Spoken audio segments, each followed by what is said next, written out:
जलेबी भाई तो आपको बुलाते हैं लोग। हरियाणा में आप जलेबी तो बना रही थी। तो क्या मैं हुआ पता हमेशा है ना? टाइम देखती हूँ कि ठीक है, मत बोलिए जलेबी कितनी भाई। देर के बाद ये शांत शुरू हो होगा। जाओ। प्लीज। तुम तो बिना पैंट के बैठते हो। तुम क्या बेवकूफी की बातें कर रहे हो? तुम पूरे कपड़े नहीं नहीं। पहनते हो। तुम्हें शर्म है? कुछ शर्म आया है?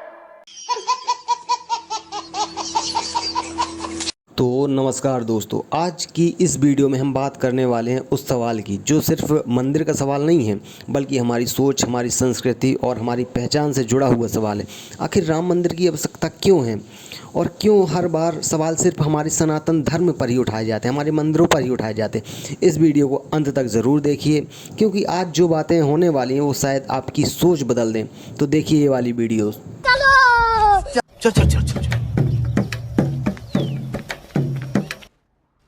लेकिन सुधांशु जी, जो बात राम मंदिर के विषय में कही जाती है कि राम मंदिर की आवश्यकता क्यों है, पहले तो ये आप बताइएगा कि ये आवश्यकता क्यों है। Good question, you are a good question. और दूसरा, केवल मंदिर के बारे में ही क्यों कहते हैं? कोई ये क्यों नहीं कहता मस्जिद की आवश्यकता क्यों है, या चर्च की आवश्यकता क्यों है, या गुरुद्वारे की आवश्यकता क्यों है? ये आप लोगों के भी मन में कभी सवाल आता होगा? हाँ, क्यों, ऐसा क्यों है? अरे रुको जरा। उसका कारण ये है कि देखिए, मैं आपको बात बताऊं, दुनिया में बहुत सारी शक्तियां काम कर रही हैं। वो पॉलिटिकल शक्तियां भी हैं, वो थियोलॉजिकल शक्तियां भी हैं, वो आइडियोलॉजिकल शक्तियां भी हैं और स्पिरिचुअल शक्तियां हों। सिर्फ हिंदुओं को अपनी शक्ति के बारे में कॉन्फिडेंस में कमी है। मेरी शक्तियों का गलत इस्तेमाल किया गया माँ। ये दुनिया बहुत खराब है माँ। बाकी सबको हमारे बारे में कॉन्फिडेंस में कमी नहीं। देखिए, मैं नहीं कह रहा हूं, मैं ये नहीं कह रहा हूं कि दूसरे धर्म वालों को अपने पे, उनको पता है असली ताकत इसके पास है और इसकी ताकत सोई रहनी चाहिए हनुमान जी की तरह। जैसे राक्षसों को पता था जिस दिन हनुमान जी की शक्ति जागृत हो जाएगी उस दिन हमें कोई बचा नहीं पाएगा। तो आज क्या होता है कि पूरी दुनिया का अटैक, बहुत सी शक्तियां राष्ट्रीय भी हैं, अंतर्राष्ट्रीय भी हैं, वो हिंदू धर्म को नष्ट करने और कमजोर करने के लिए लगी रहती हैं। इसीलिए जो मैंने पहले भी एक आध बात कही, आप सबने गजवाए हिंद शब्द सुना होगा। गजवाए यूरोप और गजवाए रशिया क्यों नहीं? गजवाए चाइना क्यों नहीं? हमसे बड़ा इलाका है ना वो। काहे भाई, इंडिया में कितना लैंड मास है? 2.4% ऑफ द इंटायर वर्ल्ड। भाई 2 कुछ % जीत कर पूरी दुनिया कैसे जीत लोगे भाई? बताएं कैसे जीत लेंगे? क्योंकि श्री अरविंदो ने कहा था, महर्षि अरविंद ने, कि जो स्थान हमारे शरीर में आत्मा का है, कितना अंगुष्ठ मात्रेण, जो हमारे यहाँ उपनिषद में कहा गया अंगूठे के भर का स्थान आत्मा का रहता है, वो स्थान पूरे भारत में, पूरी विश्व में भारत का है। समझ रहे ना आप? लेकिन सुन के अच्छा लगा। तुमको पता, ऊर्जा का, आध्यात्मिक ऊर्जा का स्रोत ये है, और ये मैं इसलिए प्रमाण के साथ कहता हूं। पूरी दुनिया की सभ्यताएं नष्ट हो गई, चाइना से शुरू करके आप इंका माया एस्टेक तक चले जाइए, Roman civilisation, Babylonian civilisation, Turkish empire, Mesopotamian empire, सब खत्म। रशीदन खलीफत, अब्बासी खलीफत, उमैयद खलीफत खत्म, इजिप्ट का एम्पायर खत्म। आज सिर्फ हिस्ट्री में सब ठीक हो जाएगा। मेरा खेल खत्म हो गया फिर। हम एकमात्र शाश्वत जीवित हैं, क्योंकि हम आत्मा हैं, इसलिए हम नष्ट नहीं होते। हे पार्थ, आत्मा को ना कोई शस्त्र काट सकता है, ना उसे अग्नि जला सकती है, इसको जल नहीं गला सकता, ना इसे वायु ही सुखा सकती। उनको पता है इसी आत्मा पे कब्जा करना है, इसीलिए क्यों, उसका मैं उत्तर देता हूं अटल जी की पंक्ति से। अटल जी ने कहा था, दुनिया का इतिहास पूछता रोम कहां यूनान कहां है।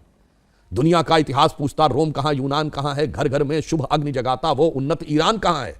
दीप बुझे पश्चिमी जगत के छाया, जब बर्बर अंधियारा, तभी चीर कर तम की छाती चमका हिंदुस्तान हमारा।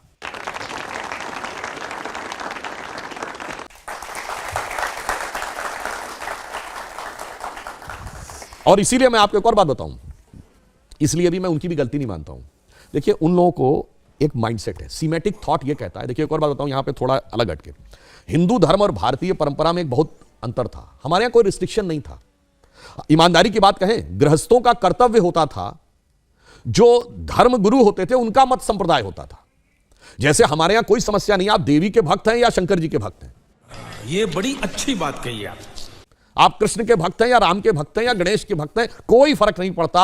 आप जहां आपकी जिज्ञासा शांत हो चले जाइए। इसलिए आप द्वैत को माने, अद्वैत को माने, विशिष्टाद्वैत को माने, द्वैताद्वैत को माने, कोई फर्क नहीं पड़ता। इसीलिए हमारे जो धर्म है, यानी जो भारत से उत्पन्न हुए हिंदू फैमिली के धर्म, आप मंदिर में जाइए या बौद्ध मठ में जाइए या गुरुद्वारे में जाइए या जैन मंदिर में जाइए, कोई फर्क नहीं पड़ता, क्योंकि जहां से ज्ञान मिलता वहां चले जाइए। इसीलिए हिंदू मजार पे भी चला जाए तो कोई फर्क नहीं पड़ता, चर्च में भी वो चला जाता है तो कोई आपत्ति नहीं करता, पर सीमैटिक रिलीजन्स में प्रॉब्लम है।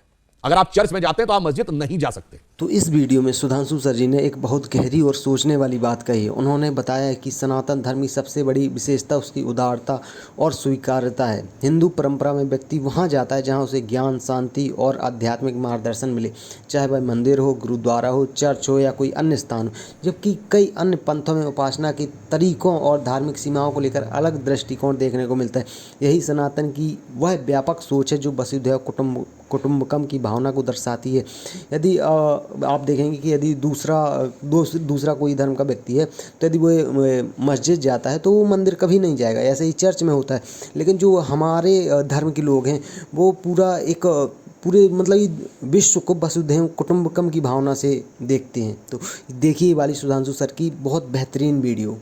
आप मस्जिद में जाते हैं तो you are not allowed to go in the church, और जब वो उस नजरिए से देखते हैं तो उनको बहुत सारी समस्याएं नजर आती हैं। अरे ये तो अलग अलग है। अरे अलग नहीं है भाई, ये धरती है, धरती पे बहुत सारे पंथ हैं, आप पंथ हो इसलिए आपको नजर आता है एक single line, single agenda, single book, single God and single way of worship, इसलिए अंतर है। तो सीमेटिक थॉट की वजह से प्रॉब्लम है। मैंने कहा ना, इस सब सीमेटिक थॉट के आज जो प्रधानमंत्री जी ने कहा ना कि अमृत काल में अमृत निकलने से पहले विष निकलना पड़ेगा ना, तो वो उससे पहले जरूरी है। इसीलिए इन लोगों के लिए मैं एक पंक्ति कहना चाहता हूं, यही नहीं अभी और सुनिए कि अपने वतन पर सदियों तक है रही हुकूमत गैरों की, लेकिन कुछ चेहरों पर अब तक धूल है उनके पैरों की। मौसम तो ऐसा लग रहा है दिल गार्डन गार्डन हो रहा है, बहुत मजा आ रहा है यहाँ पे। तो दोस्तों अब हम देखने वाले हैं इस समय इंटरनेट पर चल रही कुछ वायरल क्लिप्स। कहीं फनी मूवमेंट्स हैं, कहीं पॉलिटिकल तड़का है और कहीं ऐसे रिएक्शंस जिन्हें देखकर आप भी बोल पड़ेंगे क्या बात है भाई। तो आराम से बैठ जाइए और वीडियो को मज़ा लीजिए और देखते हैं आज इंटरनेट पर क्या क्या वायरल चल रहा है। आजकल आईपीएल के मैच चल रहे हैं, देखते हो आप लोग। मैच फिक्सिंग शब्द सुना है आपने? सुना है? नहीं। जब बेईमानी से एम्पायर पर दबाव डालकर, प्लेयर को खरीदकर, कैप्टन को डराकर मैच जीता जाता है। अच्छा ठीक है, समझ गया। क्रिकेट में उसको मैच फिक्सिंग कहा जाता है। अच्छा, अंपायर किसने चुने? नरेंद्र मोदी ने। अरे क्या करूं मैं इसका? क्या करूं इसका? क्या करूं? मार भी नहीं सकता, प्यार तो करता है मुझसे। सोनिया गांधी जिंदाबाद, राहुल गांधी जिंदाबाद, सोनिया माता की जय, राहुल पिताजी की जय, और प्रियंका माता भी जय। जलेबी भाई तो आपको बुलाते हैं लोग। हरियाणा में आप जलेबी तो बना रही थी। मैं क्या हुआ हमेशा टाइम देखती हूँ कि कितनी देर के बाद ये शुरू होगा। प्लीज, तुम तो बिना पैंट के बैठते हो। तुम क्या बेवकूफी की बातें कर रहे हो? तुम पूरे कपड़े नहीं पहनते हो। तुम्हें शर्म है? कुछ शर्म आया है? Parasakti movie is based on what? Please explain. Parasakti movie is based on our language war. The language war. Who was in power? Against Hindi imposition. Who was in power? Who was in power? Who was in power when this movie is based? Congress. And who are you in alliance with? Congress. What is this? No, what, Pranesh? Are you the anchor or someone from the BJP is the anchor? Sir. You would have to leave. Sir,